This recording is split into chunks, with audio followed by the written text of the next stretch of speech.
Hello and welcome to Relax for a While. My name is Joanne, and I'm so glad you're here with me tonight. Whether you're settling in for a deep night's sleep or simply looking for a little relief from anxiety and worry, I'm glad you've chosen to spend this time with me. If you've come here feeling a little overwhelmed, a little anxious, or if your mind is busy with worries that just won't stay quiet, please know that you are in the right place. This is your safe haven for the next little while. For right now, there is nothing you need to figure out and nothing you need to fix. Take a moment to ground yourself and to simply be. Feel the safety of your room, the softness of your blankets, and the steady presence of my voice. Whatever is weighing on you today, you can leave it at the door. It will be there tomorrow if you need it. But for now, you have permission to let it go.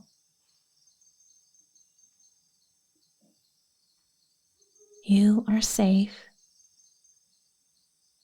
You are not alone.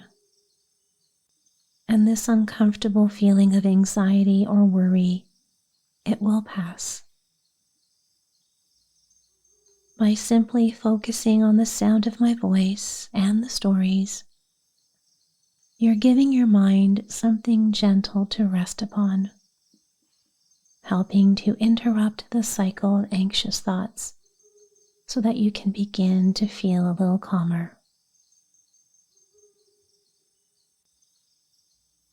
So, as you rest here and listen, we're going to wander off together. I'll be here with you throughout these stories, keeping you company and giving your mind a gentle place to rest. So, settle in under the covers. Get all comfy and cozy. And when you're ready, let's begin.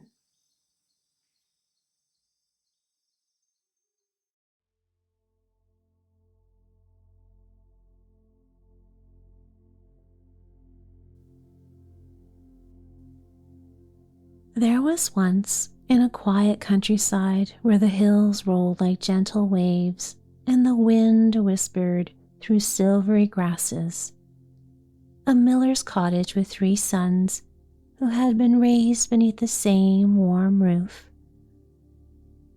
The 2 eldest were earnest young men, always planning, always pushing ahead, believing that progress came from effort like grain ground under stone. They rose early with the sun and seemed to run faster than daylight itself, never satisfied until each task was completed. But the youngest, a lad named Boots, had a different way of being in the world. He liked to sit by the hearth in the cool of morning, with his shins stretched toward the embers, letting the glow soak into him. He was a dreamer, not a foolish one, but a gentle one. He listened to silence. He noticed the subtle. He watched shadows dance in firelight and saw stories in the rising curl of smoke. One morning, when spring hung lightly in the air and the scent of thawed earth drifted through the open window, the eldest son came to his father. "I've heard," he said, "that the king is in need of herdsmen to tend his hares. The wages are $6 a week, a fine sum, and if the lad succeeds in bringing every hair back each evening without losing a single one, the king will grant him the hand of the princess and make him son-in-law to royalty. The father looked upon him with pride. "That is a noble quest," he said, and his voice warmed with hope. So the eldest son took up his walking stick, straightened his hat, and set out in confident strides down the meandering road. He traveled through open meadows and past brooks that reflected ribbons of sky. After some distance, he came upon the edge of the old forest, where the trees grew thick and tall, and the ferns wrapped around tree roots like soft green blankets. There, amid moss and fallen bark, he saw a curious sight.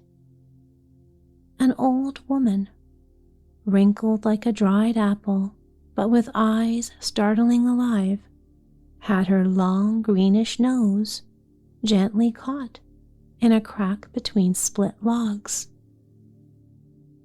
She was shifting and fussing, but the wood held her firmly.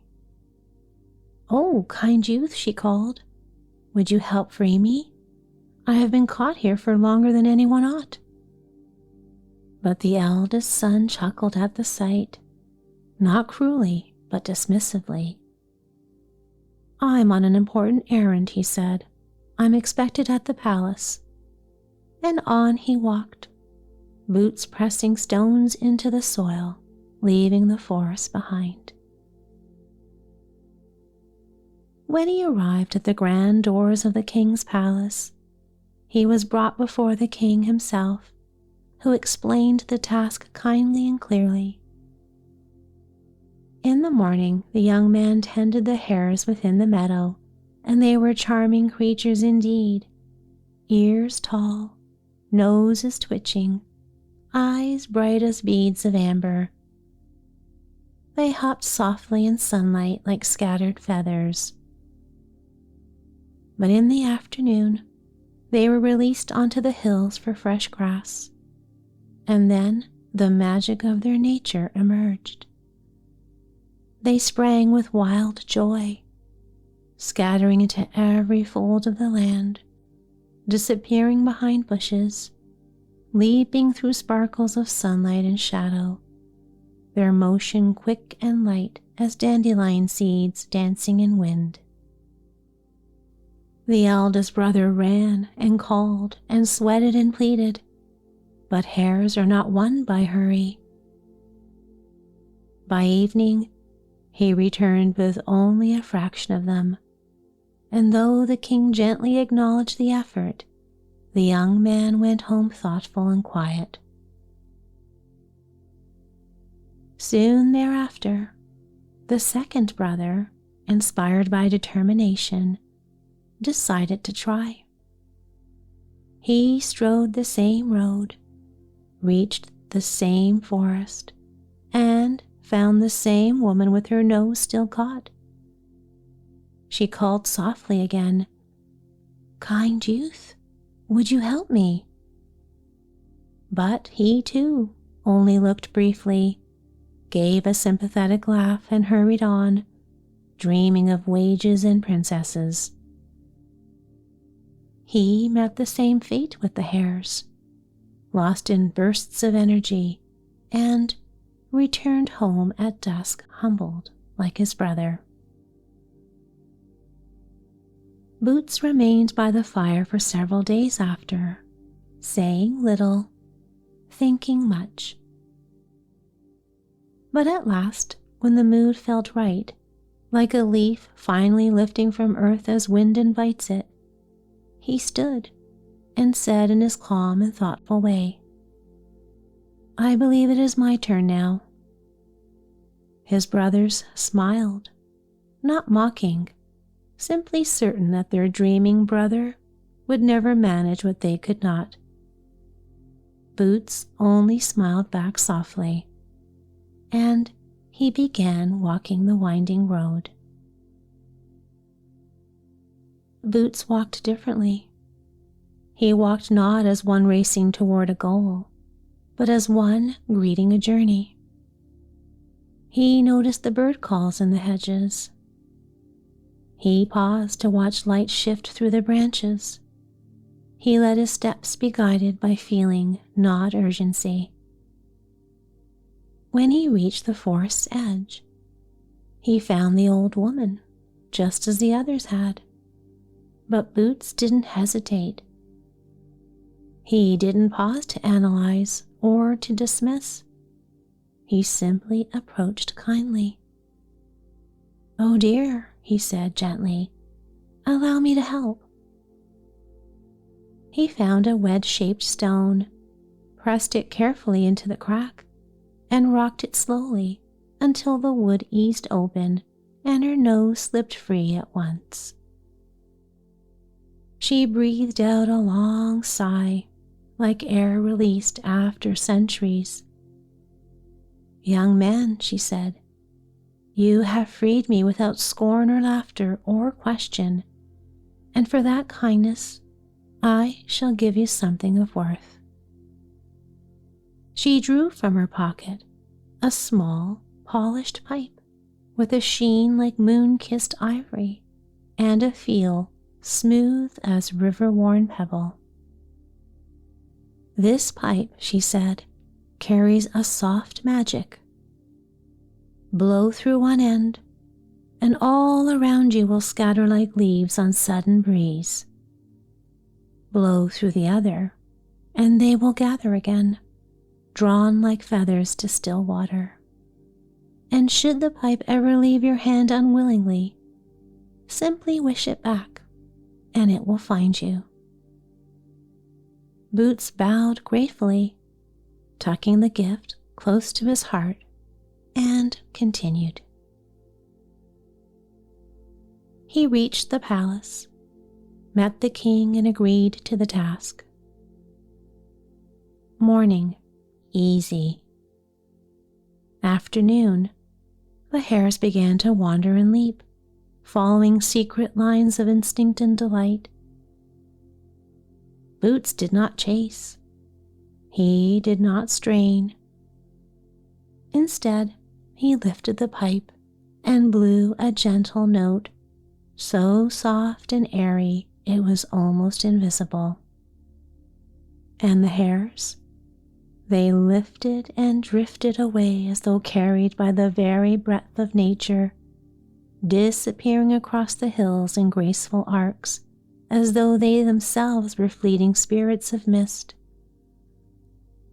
Boots lay back on the grass, watching clouds pass overhead, listening to the slow hum of the earth beneath. He may have napped or simply rested. When evening came, with its lavender shadows and slow falling hush, he lifted the pipe again and blew the return note. From every direction, hares came hopping back. From bushes, from roots, from hill crests, from crevices, from the quiet edges of the world, they returned. In neat lines, in calm reassurance, every hare found its way home, not one missing. The king stared as though witnessing a quiet miracle. The next day, he sent the princess to watch unseen. She concealed herself among the bushes, leaves brushing her hair, sunlight filtering through the branches in trembling gold. She watched Boots tend the hares with patience and peace. She saw them scatter gently. She saw Boots resting in full trust of magic and nature. She saw them return like loyal shadows. Moved by awe and curiosity, she came forward. "May I hold the pipe?" she asked softly. Boots handed it to her easily, for he guarded nothing with fear. She examined it in wonder, tracing its smooth lines. But as she walked away from Boots, the pipe slid from her palms, quietly, without resistance. Boots merely thought of it, and there it was again in his hand. The next day the queen secretly observed, and she too asked to hold the pipe, fascinated by its craft. And again it slipped away and returned to Boots as softly as a feather drifting back to a lap. Finally, the king came, bringing with him his old white mare. Hidden among trees, he too watched the hair magic unfold. Their scattering like snow on wind, their return like petals to branch, and Boots, the quiet conductor of it all. He approached, curious but humble. "Young man," he said, "may I hold the pipe for just a moment?" Boots, with trust, placed it in his hand, and as the king marveled at its surface, Boots wished, and it returned like a loyal breath of magic. At last the king nodded, impressed not by trickery or luck, but by the harmony Boots carried within. "Young Boots," he said gently, "you have tended the hares with patience, calm, and respect for their nature. If my daughter also desires it, you shall have her hand, not as reward, but as partnership." Boots looked to the princess, and she looked to him, and in their gaze there was warmth, understanding, and gladness. The wedding day arrived beneath a silken dusk sky. Lanterns glowing like captured stars, music playing softly, laughter rising like warm air. The hares gathered just beyond the meadow's edge, calm and shining in moon's embrace, as though they too were part of the blessing.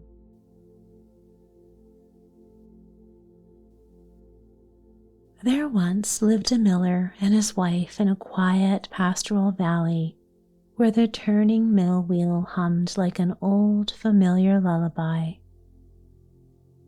For many years they had lived with comfort and contentment.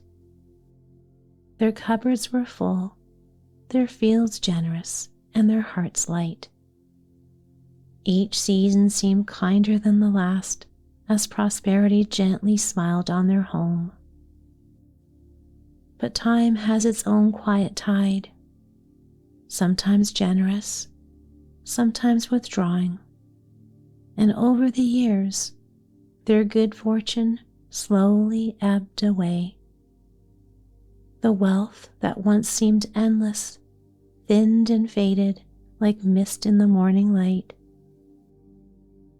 The miller became restless with worry, and each night, as he lay in bed, instead of dreaming, he turned and sighed and stared into the darkness, hoping for calm that would not come.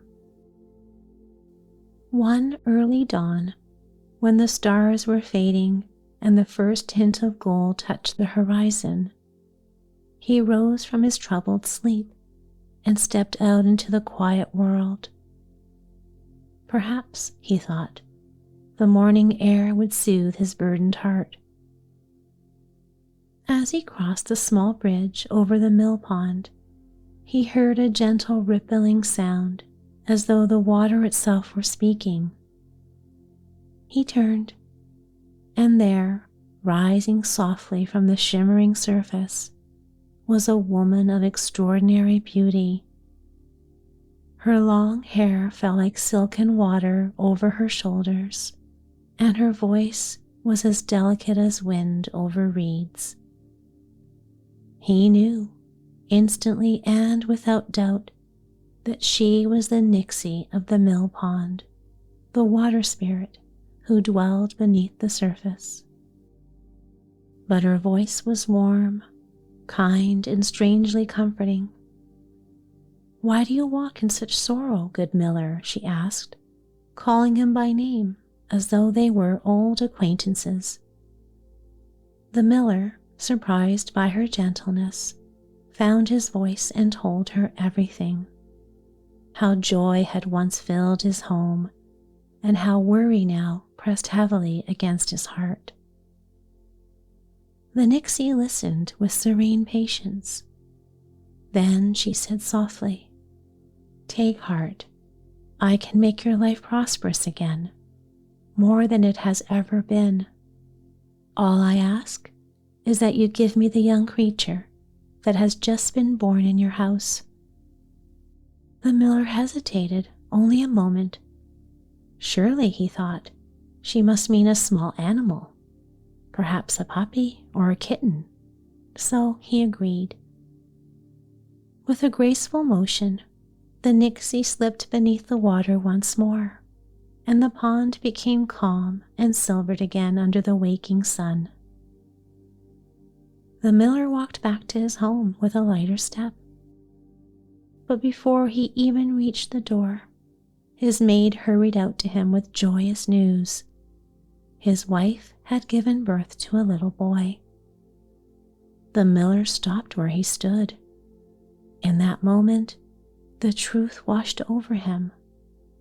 The Nixie had known and had asked for him.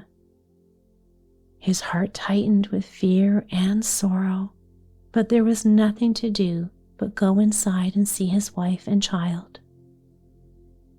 She greeted him with glowing happiness, unaware of the promise he had made. When she asked why he did not rejoice, he confessed everything. She held their baby close and tried to comfort him, and though their relatives murmured and tried to reassure the miller, all felt the same uneasy concern. Yet, in the days that followed, something remarkable happened. Fortune began to return to their home.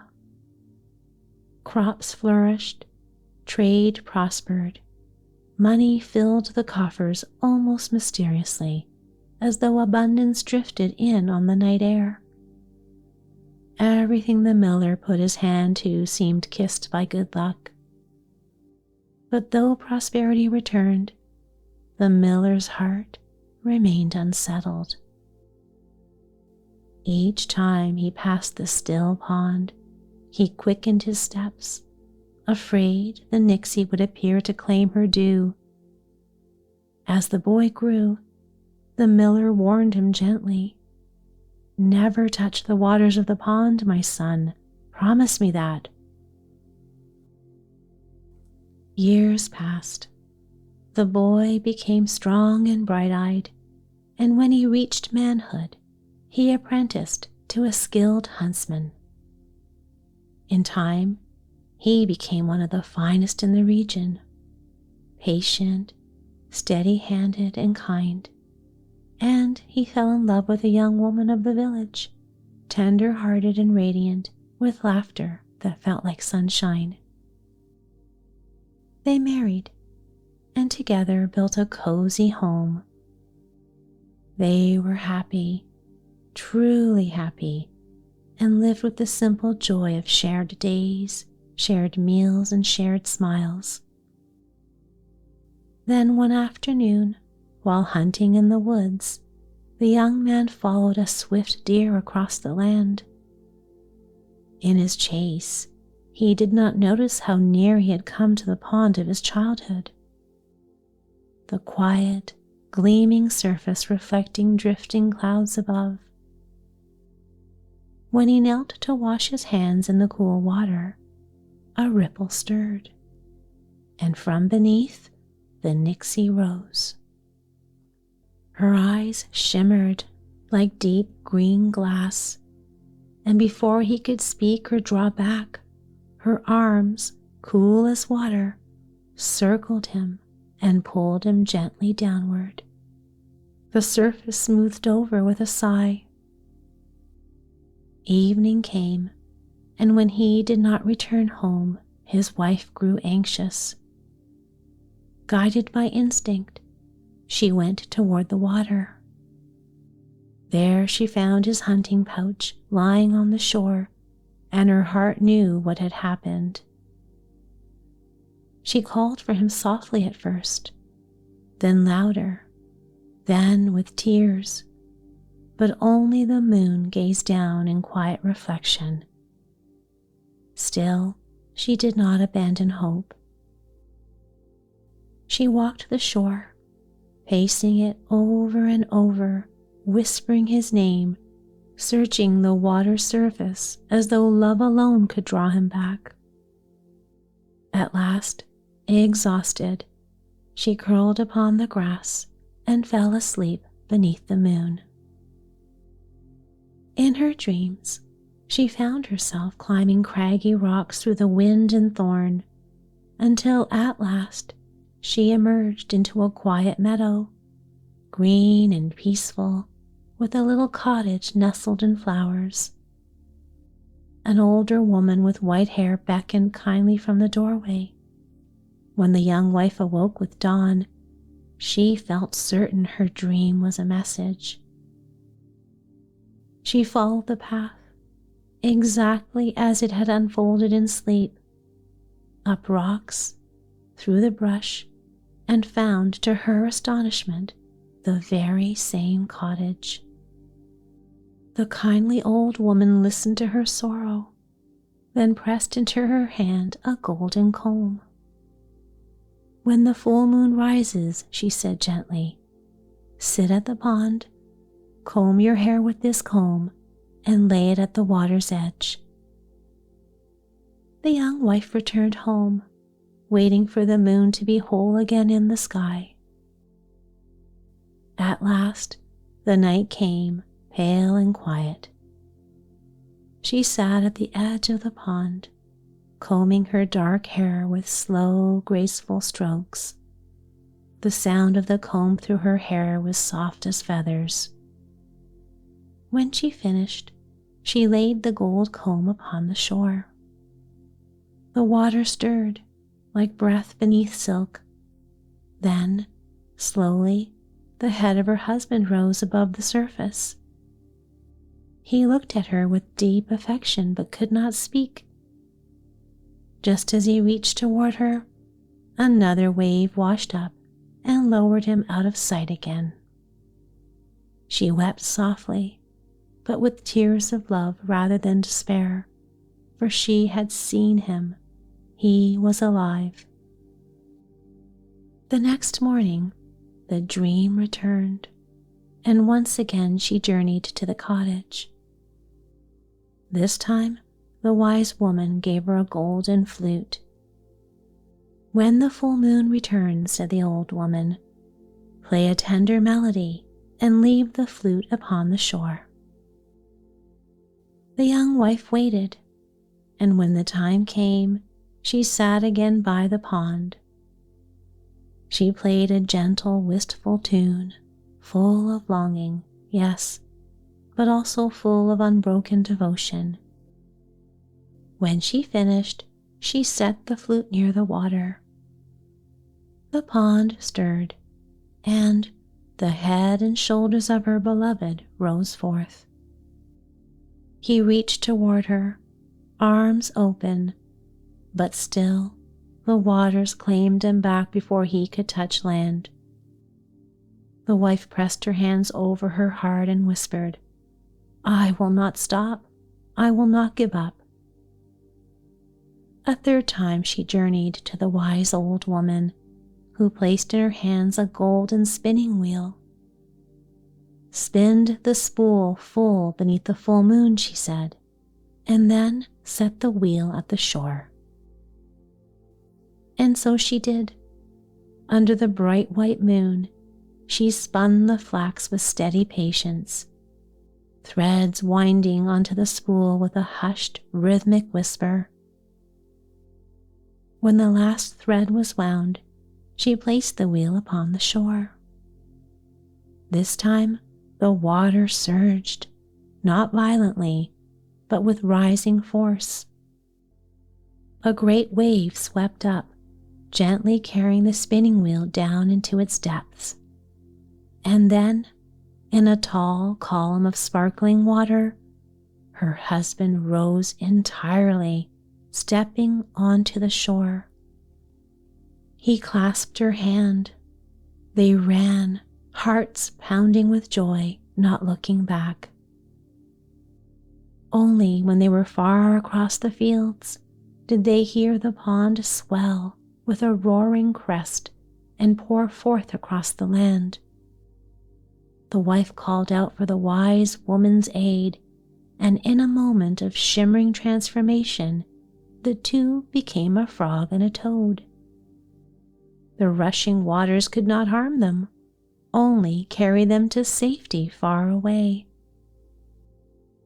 When at last the waters receded and the land grew calm again, they returned to human form. But now, distant mountains lay between them. They found themselves among strangers in unfamiliar parts of the world, each believing perhaps the other had been lost forever. To sustain themselves, each tended sheep, gentle, quiet work beneath wide skies. Many seasons drifted by, wearing away sorrow like water smoothing stone. Then one spring afternoon, beneath a warm and blossoming sky, two flocks drew near to one another in a broad green valley.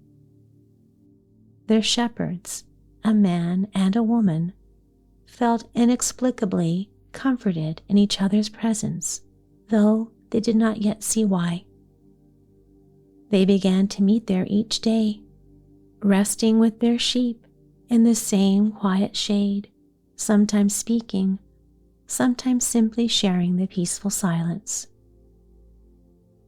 One evening, below a glowing full moon, the shepherd removed from his coat a small flute, worn by time, but still golden. He played the same tender melody that had once floated over the moonlit pond. The shepherdess listened, and tears filled her eyes.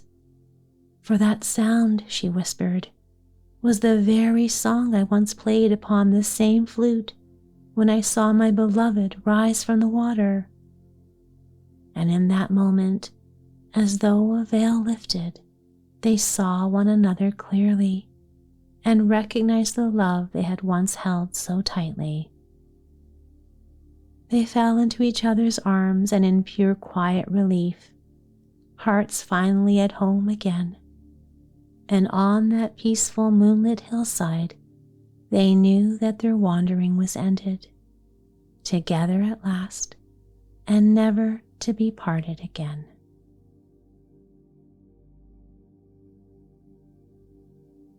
Late in January, a fierce winter storm swept through the town.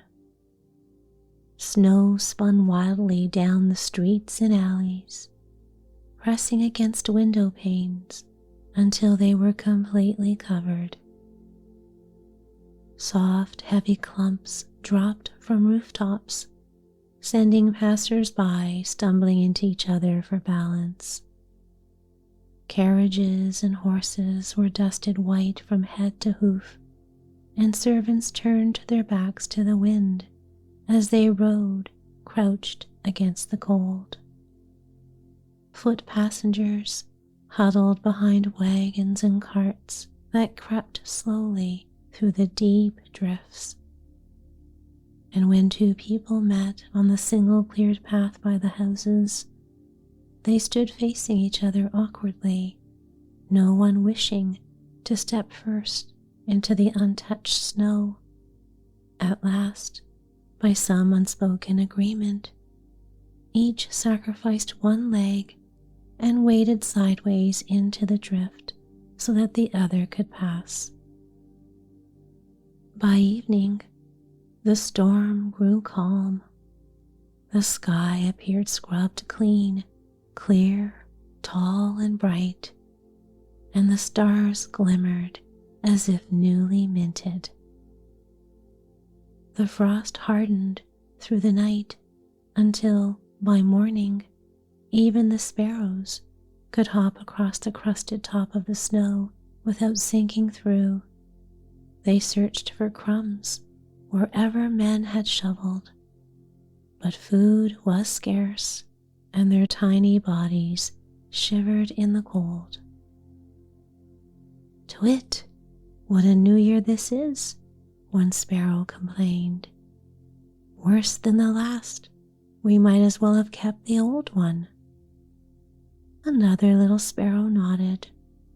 "Humans were making such noise last night, shooting off fireworks, smashing things on doorsteps, cheering that the old year had gone.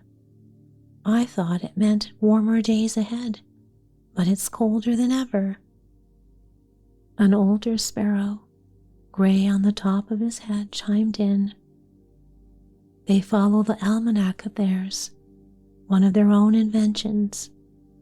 But nature doesn't listen to human calendars. The year begins with spring, and that's how I keep my time." "But when will spring come?" the others asked. "When the stork arrives," said the old one. "But who can say when that will be? Humans in town know very little about such things. Better to go out into the country. Spring will be nearer there." A quieter sparrow who had been chirping without saying much finally spoke up. "Well, you may fly out to the country if you like, but I have a comfortable arrangement here in town. A family has built several flower pots into the wall, with openings big enough for me and my mate to nest. They even throw out breadcrumbs, so yes, we're unhappy too, but we'll stay where we are." The rest fluttered their wings and decided to fly out to the fields, hoping that spring might show itself sooner there. Out in the countryside, winter was even harsher. The cold wind swept over the wide white fields. A farmer rode bundled in his sleigh, slapping his arms across his chest for warmth, while his horses trotted briskly, steaming in the frigid air. The sparrows hopped along the frozen ruts, shivering as they cried, "Twit, how long until spring?" "Too long," came a deep voice, rolling across the snowy slope. At first it sounded like an echo, but as the sparrows looked around, they noticed an old man seated atop a high snowdrift. A figure, white from head to toe, with pale hair, pale beard, and bright cold eyes. "Who is that?" the sparrows whispered. An old raven perched on a gatepost answered, for he was wise and not too proud to speak with smaller birds. "That is Winter, the old man of last year," the raven told them. "He is not dead, whatever the almanac says. He remains here as guardian to the little Prince Spring, who is soon to come." A week passed, then another. The woods stood dark and still. The lake frozen flat and heavy like cooled metal. Low, icy mists hung over the land, and the great black crows flew silently overhead as if all of nature were sleeping. Then, one day, a single sunbeam pierced the clouds and glinted across the lake like molten silver. The snow in the fields no longer shone brightly, yet Winter still sat unmoving on his snowy throne, gazing steadily toward the south. He did not notice that here and there the snow seemed to sink, revealing the tiniest patches of green where sparrows eagerly gathered. Tweet! Is it coming? Is spring coming? The word carried like a song through woods and meadows. Spring! From the south, 2 storks appeared, flying gracefully through the sky.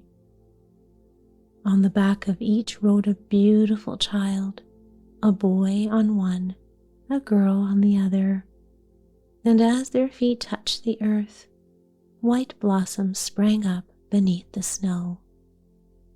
Hand in hand, the children approached Winter and pressed themselves gently against him, greeting.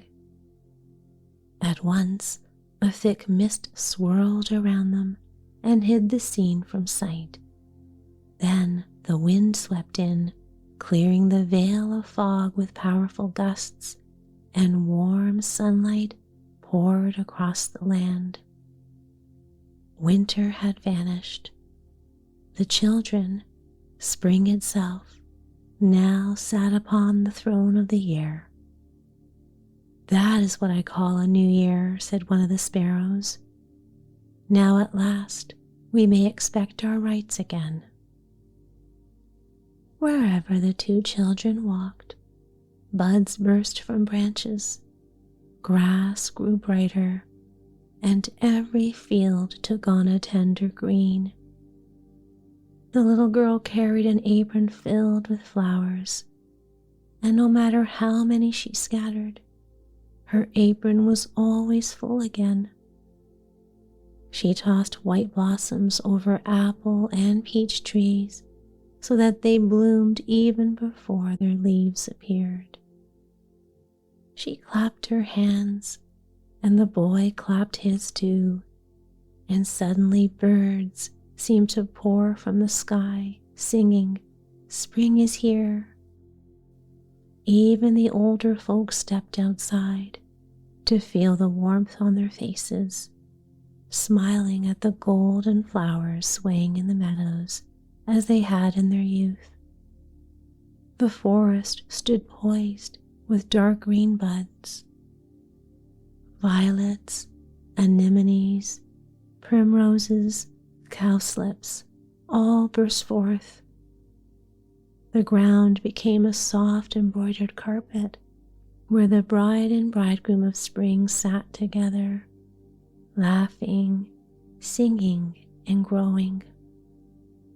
A gentle rain fell, but they felt only joy as they kissed each other, and the forest opened in full green splendor. Hand in hand they walked beneath fresh leaves that glowed with purity, while every brook danced over pebbles with bright, happy music. Even the cautious willows kept woolly gloves over their blossoms, a bit fussy and over-careful it seemed. Days passed, weeks passed, and the heat of summer deepened. Warm waves moved through the fields as the corn ripened to gold. The white lotus spread its large green leaves over the still lakes, offering shade to the fish below. On the sunny side of the wood, where roses glowed on the farmhouse wall and cherries hung black and sweet, sat the queen of summer, the same young bride who had once walked in spring. She gazed upward as heavy blue-black clouds gathered like mountains across the sky. Nature held its breath, birdsong stopped, wind stilled, even the reeds in the marsh stood motionless. Then a brilliant flash, as though the sun had burst open, followed by rolling thunder. Rain poured in sheets, light and darkness trading places in quick succession. Grass and corn were bent low, drenched and beaten, yet soon the storm softened. Rain dwindled to drops and sunlight returned. Pearls of water sparkled on every leaf. Birds sang once more. Fishes leapt in the streams, and tiny gnats danced in the warm glow. Out on a rock by the sea sat Summer himself, strong-limbed, refreshed from the storm, as the whole world revived around him. Clover fields breathed sweetness. Bees hummed near the old altar stone, glistening after rain. The queen bee flew out with her swarm to make wax and honey. Only Summer and his mighty bride saw this offering, for it was presented quietly, nature's own thanksgiving. The evening sky shone like pure gold, and between the glow of sunset and sunrise, the moon cast silver light. It was truly summer. More days passed, more weeks slipped by. The sickles of the harvesters shone in the fields. Apple branches bent under red and golden fruit, and hops filled the air with sweet fragrance. Under hazel bushes, heavy with ripe nuts, Summer rested beside his queen, now quieter, more thoughtful. "What riches surround us," she said softly, "and yet I long for rest, a quietness I cannot describe." She looked toward the storks gathering to depart, those same birds who had carried her to this northern land when she was but a child of spring. "I ache for my first home," she whispered. "Then see your wish," said Summer, and he raised his arm. At once, the forest blazed with red and gold. Rose hips shone bright. Alder branches bowed with dark berries. Chestnuts dropped from their husks, and violets bloomed again among the leaves. But though the world glowed beautifully, the queen of the year grew paler, quieter still. "It grows cold," she murmured. "The nights bring mist. I long to return." One by one the storks flew away, and she reached out her hands to them. She looked to their empty nests, now sheltering a cornflower in one and yellow mustard in another, and the sparrows hopped around them saying, "Twit, where are the gentle folk? They've flown from the wind, a pleasant journey to them." The leaves turned yellow, fell one by one, and the storms of autumn swept through the woods. On the fallen leaves lay the queen of the year. Her eyes lifted gently toward the shining stars. A gust of wind whirled the leaves up and let them fall again, and she was gone. Only a single butterfly, the last of the year, fluttered through the cold air.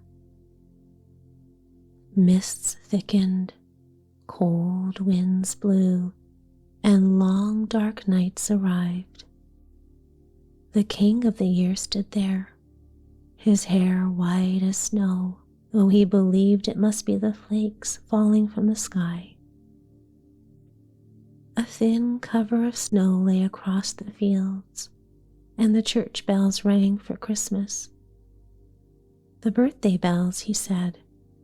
"Soon the new king and queen of the year will be born. Then I shall rest among the stars."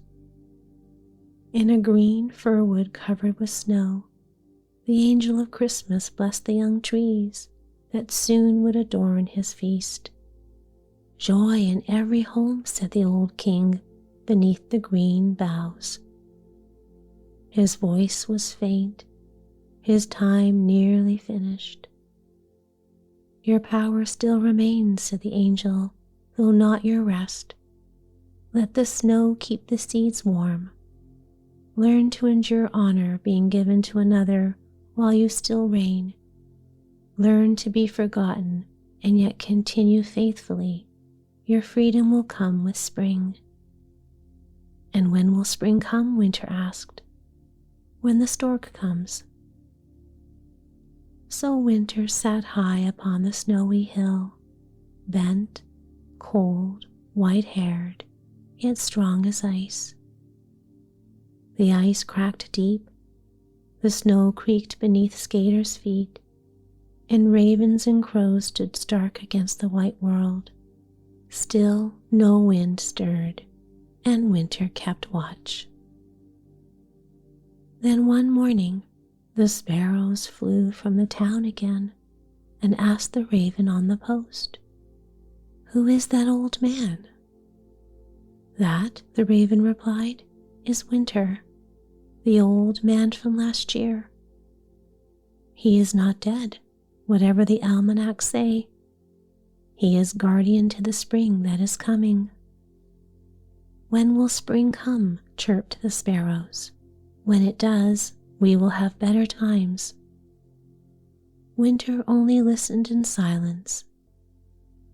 As he looked upon the dark bare trees, each branch revealed in perfect form, he dreamed of his days of strength, of youth, of summer warmth, and during the night, mist from the clouds settled on the forest and froze into glittering hoar frost. By the time the sun rose, the branches shone silver, and the frost melted gently in the growing warmth. "When will spring come?" the sparrows called. "Spring," echoed the hills softly. Then the sun grew warmer, the snow shrank, and birds filled the air with song. "Spring is coming."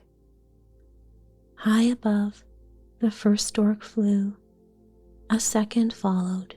A beautiful child sat upon the back of each. They drifted down to the open field, kissed the earth, and kissed the old silent man. And like a mist lifting from the mountain, Winter vanished. The story of the year was complete. And as the story of the year comes to a close,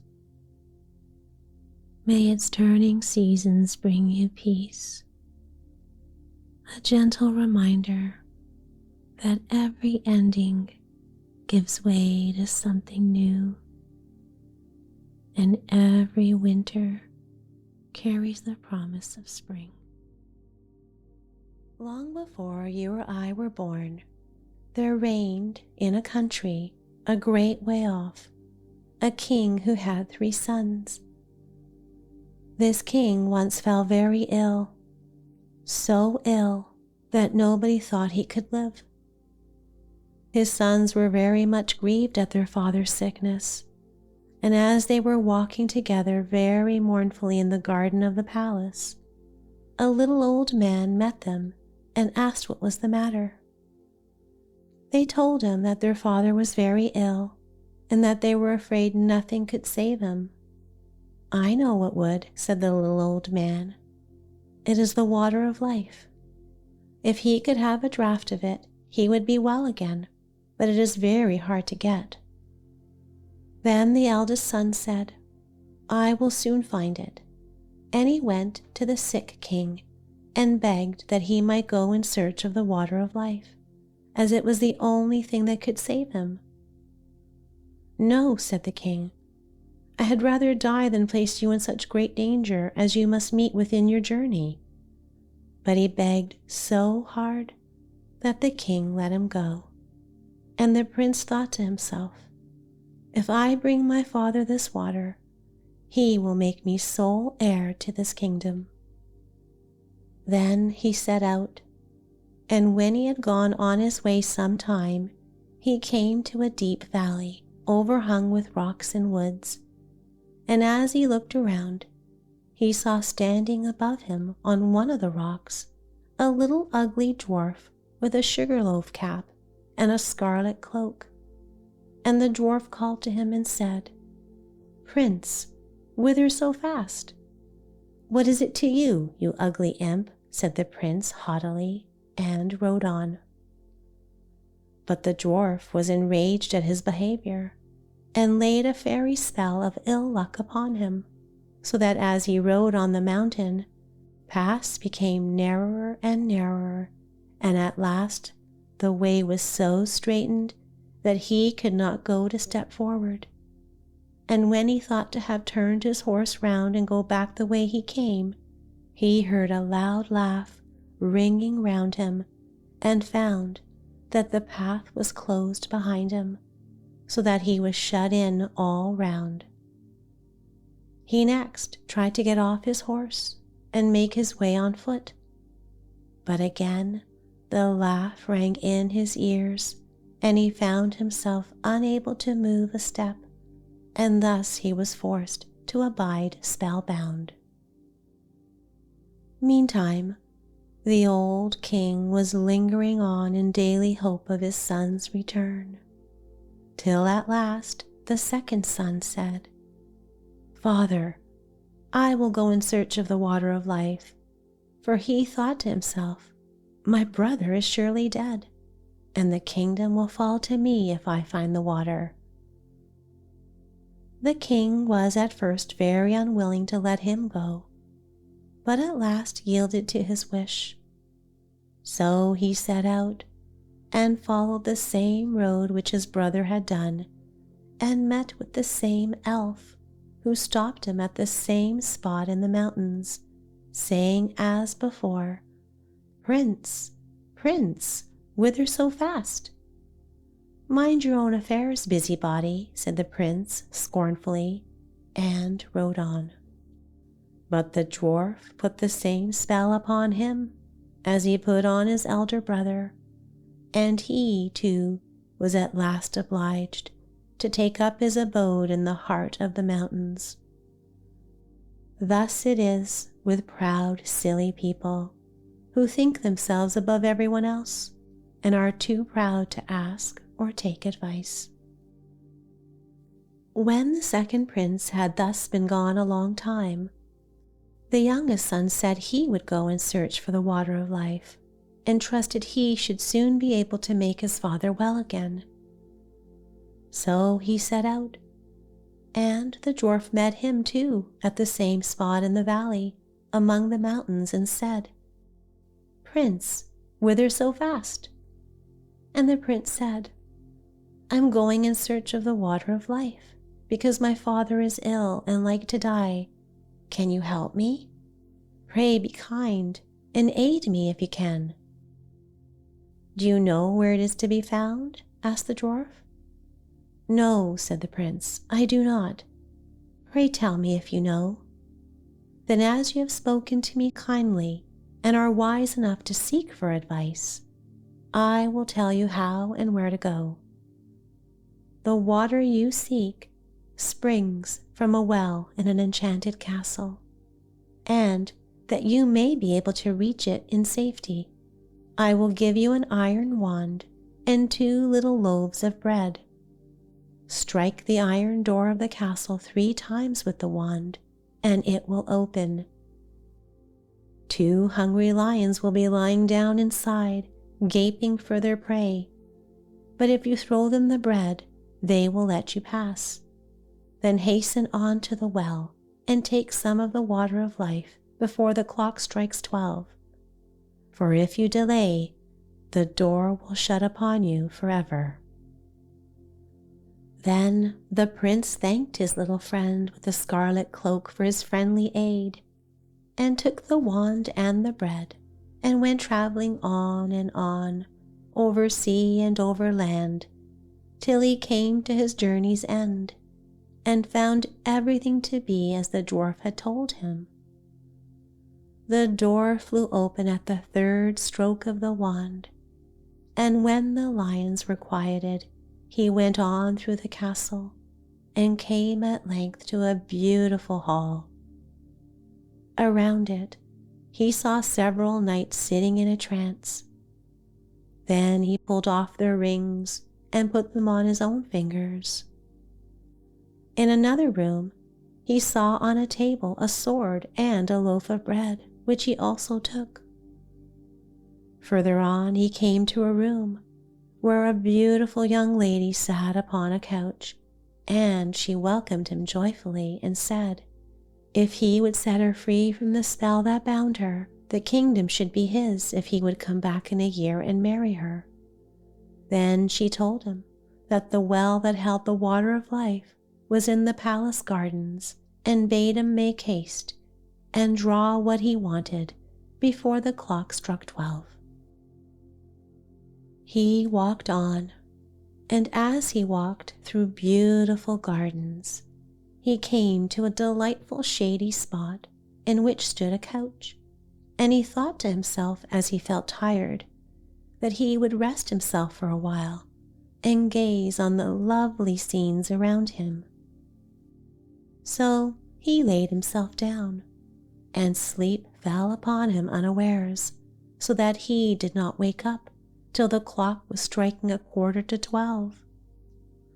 Then he sprang from the couch dreadfully frightened, ran to the well, filled a cup that was standing by him full of water, and hastened to get away in time. Just as he was going out of the iron door, it struck 12, and the door fell so quickly upon him that it snapped off a piece of his heel.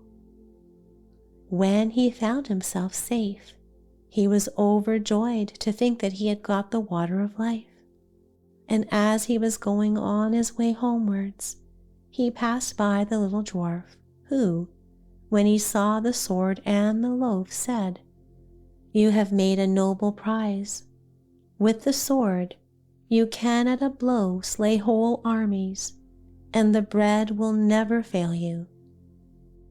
Then the prince thought to himself, "I cannot go home to my father without my brothers." So he said, "My dear friend, can you not tell me where my 2 brothers are, who set out in search of the water of life before me and never came back?"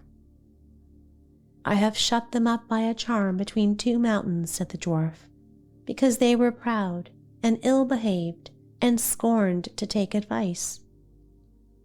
The prince begged so hard for his brothers that the dwarf at last set them free, though unwillingly, saying, "Beware of them, for they have bad hearts." Their brother, however, was greatly rejoiced to see them, and told them all that had happened to him, how he had found the water of life, and had taken a cup full of it, and how he had set a beautiful princess free from the spell that bound her, and how she had engaged to wait a whole year, and then to marry him, and to give him the kingdom. Then they all 3 rode on together, and on their way home came to a country that was laid waste by war and a dreadful famine, so that it was feared all must die for want. But the prince gave the king of the land the bread, and all his kingdom ate of it. And he lent the king the wonderful sword, and he slew the enemy's army with it. And thus the kingdom was once more in peace and plenty. In the same manner, he befriended 2 other countries through which they passed on their way. When they came to the sea, they got into a ship, and during their voyage, the 2 eldest said to themselves, "Our brother has got the water, which we could not find. Therefore our father will forsake us and give him the kingdom, which is our right." So they were full of envy and revenge, and agreed together how they could ruin him. Then they waited till he was fast asleep, and poured the water of life out of the cup and took it for themselves, giving him bitter sea water instead. When they came to their journey's end, the youngest son brought his cup to the sick king, that he might drink and be healed. Scarcely, however, had he tasted the bitter sea water when he became worse even than he was before. And then both the elder sons came in and blamed the youngest for what they had done, and said that he wanted to poison their father, but that they had found the water of life and had brought it with them. He no sooner began to drink of what they brought him, than he felt his sickness leave him, and was strong and well as in his younger days. Then they went to their brother and laughed at him and said, "Well, brother, you found the water of life, did you? You have had the trouble, and we shall have the reward. Pray, with all your cleverness, why did you not manage to keep your eyes open? Next year, one of us will take away your beautiful princess if you do not take care. You had better say nothing about this to our father, for he does not believe a word you say. And if you tell tales, you shall lose your life into the bargain. But be quiet, and we will let you off." The old king was still very angry with his youngest son, and thought that he really meant to have taken away his life. So he called his court together and asked what should be done, and all agreed that he ought to be put to death. The prince knew nothing of what was going on, till one day, when the king's chief's huntsman went a hunting with him, and they were alone in the wood together, the huntsman looked so sorrowful that the prince said, "My friend, what is the matter with you?" "I cannot and dare not tell you," said he.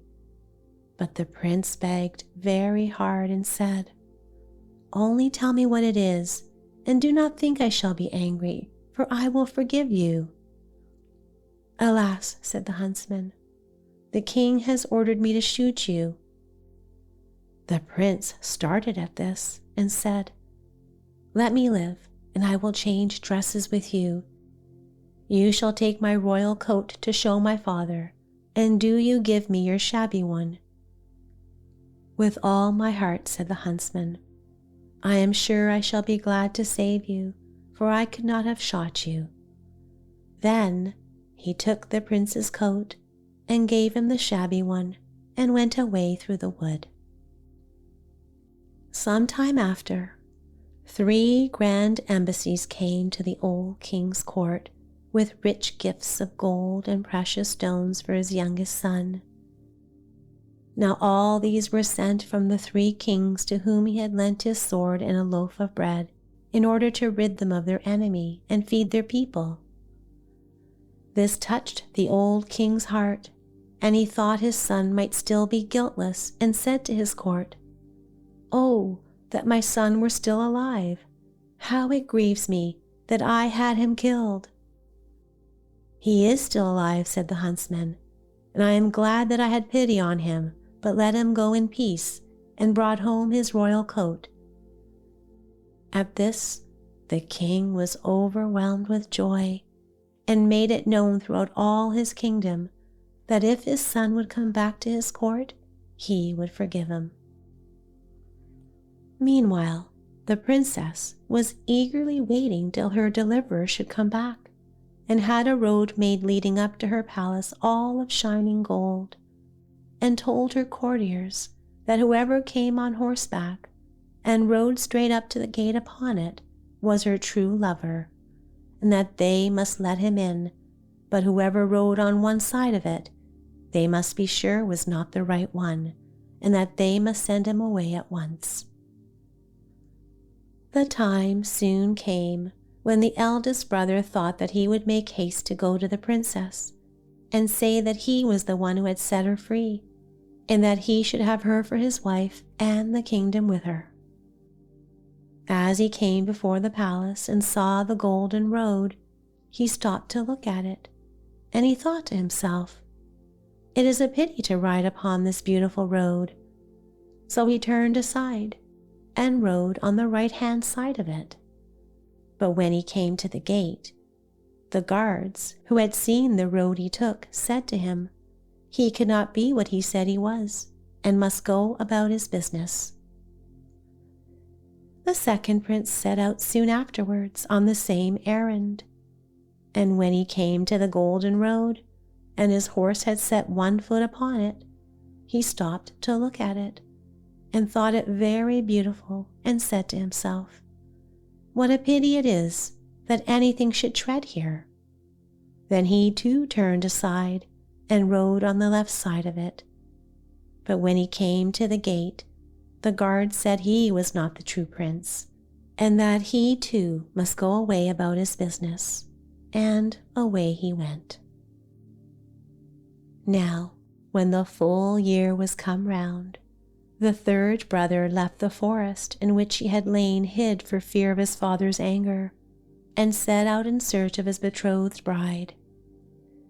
So he journeyed on, thinking of her all the way, and rode so quickly that he did not even see what the road was made of, but went with his horse straight over it, and as he came to the gate it flew open, and the princess welcomed him with joy, and said he was her deliverer, and should now be her husband and lord of the kingdom. When the first joy of their meeting was over, the princess told him she had heard of his father having forgiven him, and of his wish to have him home again. So, before his wedding with the princess, he went to visit his father, taking her with him.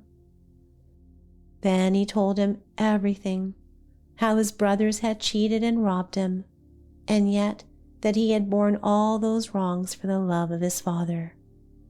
And the old king was very angry and wanted to punish his wicked sons, but they made their escape and got into a ship and sailed away over the wide sea, and where they went, nobody knew and nobody cared.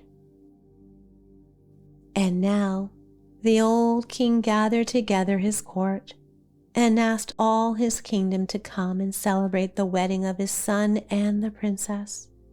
And young and old, noble and squire, gentle and simple, came at once on the summons, and among the rest came the friendly dwarf with the sugar-loaf hat and a new scarlet cloak.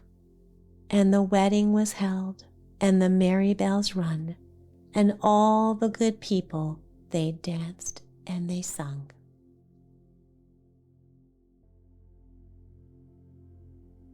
Once there was a king who had great riches, which when he died, he divided among his 3 sons. The 2 eldest of these lived in rioting and feasting, and thus wasted and squandered their father's wealth till nothing remained, and they found themselves in want and misery. The youngest of the 3 sons, on the contrary, made good use of his portion. He married a wife, and soon they had a most beautiful daughter, for whom, when she was grown up, he caused a great palace to be built underground. Then he allowed his daughter to live inside of it, and then sent heralds all over the world to make known that he who should find the king's daughter should have her to wife. If he were not capable of finding her, then he must die. Many young men sought to discover her, but all perished in attempt. After many had met their death thus, there came a young man, beautiful to behold, and as clever as he was beautiful, who had a great desire to attempt the enterprise. First, he went to a shepherd, and begged him to hide him in a sheepskin, which had a golden fleece, and in this disguise to take him to the king. The shepherd let himself be persuaded to do so, took a skin having a golden fleece, sewed the young man in it, putting in also food and drink, and so brought him before the king. When the latter saw the golden lamb, he asked the herd, "Will you sell me this lamb?" But the herd answered, "No, O king, I will not sell it. But if you find pleasure therein, I will be willing to oblige you, and I will lend it to you free of charge for 3 days. After that, you must give it back to me." This the king agreed to do, and he arose and took the lamb to his daughter. When he had led it into her palace and through many rooms, he came to a shut door. Then he called, "Open, Sartara Martara of the earth," and the door opened of itself. After that, they went through many more rooms and came to another closed door. Again the king called out, "Open, Sartara Martara of the earth," and this door opened like the other, and they came into the apartment where the princess lived, the floor, walls, and roof of which were all silver. When the king had embraced the princess, he gave her the lamb to her great joy. She stroked it, caressed it, and played with it. After a while, the lamb got loose, which, when the princess saw, she said, "See, father, the lamb is free." But the king answered, "It is only a lamb. Why should it not be free?" Then he left the lamb with the princess and went his way. In the night, however, the young man threw off the skin. When the princess saw how beautiful he was, she fell in love with him and asked him, "Why did you come here disguised in a sheepskin like that?" Then he answered, "When I saw how many people sought you and could not find you and lost their lives in doing so, I invented this trick, and so I am come safely to you." The princess exclaimed, "You have done well so to do, but you must know that your wager is not yet won, for my father will change me and my maidens into ducks and will ask you, which of these ducks is the princess? Then I will turn my head and with my bill will clean my wings so that you may know me." When they had spent 3 days together, chatting and caressing one another, the shepherd came back to the king and demanded his lamb. Then the king went to his daughter to bring it away, which troubled the princess very much, for she said they had played so nicely together. But the king said, "I cannot leave it with you, my daughter, for it is only lent to me." So he took it away with him and gave it back to the shepherd. Then the young man threw the skin from off him and went to the king saying, "Sire, I am persuaded I can find your daughter." When the king saw how handsome he was, he said, "My lad, I have pity on your youth. This enterprise has already cost the lives of many, and will certainly be your death as well." But the young man answered, "I accept your conditions, O king. I will either find her or lose my head." Thereupon he went before the king, who followed after him, till they came to the great door. Then the young man said to the king, "Speak the words that it may open." And the king answered, "What are the words? Shall I say something like, 'Shut, shut'?" "No," said he. "Say, 'Open, Sartara Martara of the earth.'" When the king had so said, the door opened of itself and they went in, while the king gnawed his mustache in anger. Then they came to the second door, where the same thing happened as at the first, and they went in and found the princess.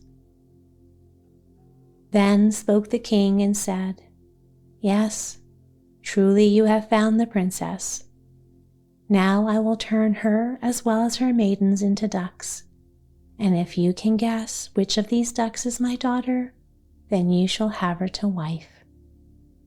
And immediately the king changed all the maidens into ducks, and he drove them before the young man and said, "Now show me which is my daughter." Then the princess, according to their understanding, began to clean her wings with her bill, and the lad said, "She who cleans her wings is the princess." Now the king could do nothing more but give her to the young man to wife, and they lived together in great joy and happiness. Now I'm going to read the story one more time, a little more slowly this time, to help you feel even sleepier and more relaxed. There's nothing you need to do. Just let the words wash over you and allow yourself to drift off peacefully. Once there was a king who had great riches, which when he died, he divided among his 3 sons. The 2 eldest of these lived in rioting and feasting, and thus wasted and squandered their father's wealth till nothing remained, and they found themselves in want and misery. The youngest of the 3 sons, on the contrary, made good use of his portion. He married a wife, and soon they had a most beautiful daughter, for whom, when she was grown up, he caused a great palace to be built underground. Then he allowed his daughter to live inside it, and sent heralds all over the world to make known that he who should find the king's daughter should have her to wife. If he were not capable of finding her, then he must die. Many young men sought to discover her, but all perished in the attempt. After many had met their death thus, there came a young man, beautiful to behold, and as clever as he was beautiful, who had a great desire to attempt the enterprise. First, he went to a shepherd and begged him to hide him in a sheepskin, which had a golden fleece, and in this disguise to take him to the king. The shepherd let himself be persuaded to do so, took a skin having a golden fleece, sewed the young man in it, putting in also food and drink, and so brought him before the king. When the latter saw the golden lamb, he asked the shepherd, "Will you sell me this lamb?" But the shepherd answered, "No, O king, I will not sell it. But if you find pleasure therein, I will be willing to oblige you, and I will lend it to you free of charge for 3 days. After that, you must give it back to me." This the king agreed to do, and he arose and took the lamb to his daughter. When he had led it into her palace and through many rooms, he came to a shut door. Then he called out, "Open, Sartara Martara of the earth," and the door opened of itself. After that, they went through many more rooms and came to another closed door. Again, the king called out, "Open, Sartara Martara of the earth," and this door opened like the other, and they came into the apartment where the princess lived. the floors, walls, and roof of which were all of silver. When the king had embraced the princess, he gave her the lamb to her great joy. She stroked it, caressed it, and played with it. After a while, the lamb got loose, which, when the princess saw, she said, "See, father, the lamb is free." But the king answered, "It is only a lamb. Why should it not be free?" Then he left the lamb with the princess and went his way. In the night, the young man threw off the skin. When the princess saw how beautiful he was, she fell in love with him and asked him, "Why did you come here disguised in a sheepskin like that?" Then he answered, "When I saw how many people sought you and could not find you, and lost their lives in doing so, I invented this trick, and so I am come safely to you." The princess exclaimed, "You have done well so to do, but you must know that your wager is not yet won, for my father will change me and my maidens into ducks, and will ask you, which of these ducks is the princess? Then I will turn my head back, and with my bill will clean my wings, so that you may know me." When they had spent 3 days together, chatting and caressing one another, the shepherd came back to the king and demanded his lamb. Then the king went to his daughter to bring it away, which troubled the princess very much, for she said they had played so nicely together. But the king said, "I cannot leave it with you, my daughter, for it is only lent to me." So he took it away with him and gave it back to the shepherd.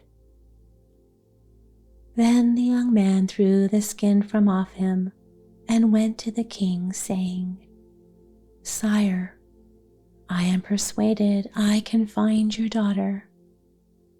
When the king saw how handsome he was, he said, "My lad, I have pity on your youth.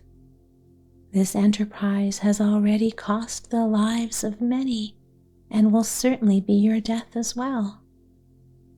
But the young man answered, "I accept your conditions, O king. I will either find her or lose my head." Thereupon he went before the king, who followed after him, till they came to the great door. Then the young man said to the king, "Speak the words that it may open." And the king answered, "What are the words? Shall I say something like this? Shut, shut?" "No," said he. "Say, open Sartara Martara of the earth." When the king had so said, the door opened of itself, and they went in, while the king gnawed his mustache in anger. Then they came to the second door, where the same thing happened as at the first, and they went in and found the princess. Then spoke the king and said, "Yes, truly you have found the princess. Now I will turn her as well as all her maidens into ducks. And if you can guess which of these ducks is my daughter, then you shall have her to wife." And immediately the king changed all the maidens into ducks, and he drove them before the young man and said, "Now, show me which is my daughter." Then the princess, according to their understanding, began to clean her wings with her bill, and the lad said, "She she who cleans her wings is the princess. Now the king could do nothing more but give her to the young man to wife, and they lived together in great joy and happiness.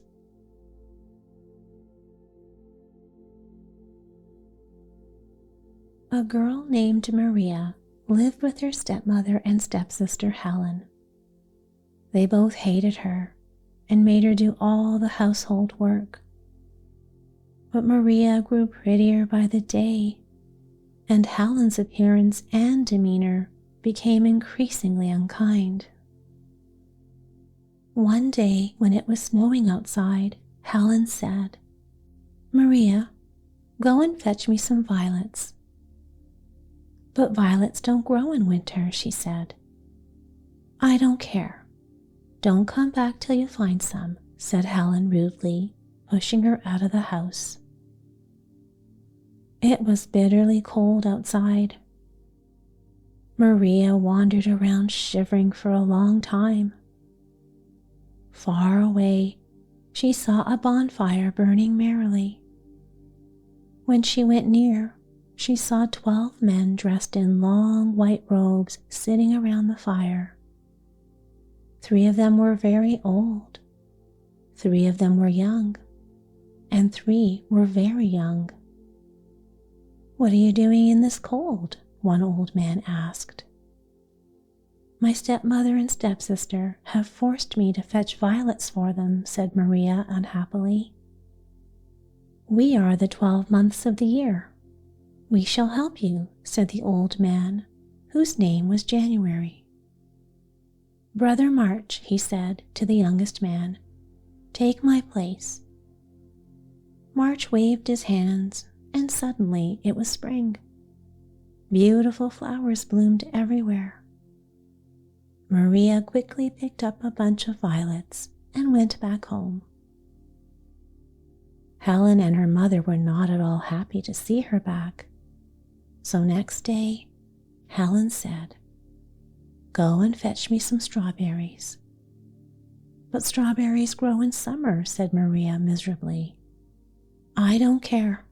Don't come back till you find them," replied Helen. Maria's stepmother pushed her out of the house and banged the door shut. Maria again wandered around feeling cold and miserable till she came to the bonfire with the 12 brothers sitting around it. "What is the matter this time?" asked January kindly. "Helen and my stepmother want to eat strawberries. Please help me," said Maria, shivering in the bitter cold. "Brother June," said January to his young and handsome brother, "please help me." June waved his hands, and suddenly it became summer. The grass turned green, and red strawberries grew everywhere. Maria picked up a big basket full of red strawberries and returned home. Helen and her mother were very angry to see her back. The next day, Helen said, "Go and fetch me some apples." "But apples grow in autumn," said Maria. "I don't care. Don't come back till you find them," shouted Helen spitefully. With her mother's help, she pushed Maria outside. Maria wandered around in the cold till she came upon the 12 brothers again. "Why have you come again?" asked January. "Helen and my stepmother want to eat apples. Please help me, or they won't let me enter the house," said Maria, sobbing. "Brother September, take my place," said January. September waved his hands, and suddenly all the trees turned red and gold. It became autumn. The trees were covered with red apples. Maria picked up a whole basketful of apples. "Thank you," she said happily, and skipped back home. Helen and her mother were not at all happy to see Maria back. "These apples are not enough," they grumbled. "We shall get some more ourselves." They both set off, and soon they came across the 12 brothers. "Why have you come?" asked January politely. "Keep quiet," shouted Helen rudely. "Give us the red apples quickly, you old man," shouted her mother. "Can't you see we are feeling cold?" The 12 brothers got very angry when they heard all these rude things. January waved his hands in the air. A heavy blizzard started. The 12 brothers disappeared. Helen and her wicked mother were trapped in the snowstorm and could never find their way back home. Maria, she lived happily in her cottage. She had no wicked stepsister or stepmother to trouble her again.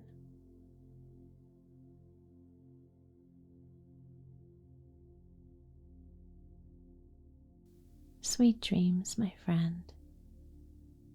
Sleep well.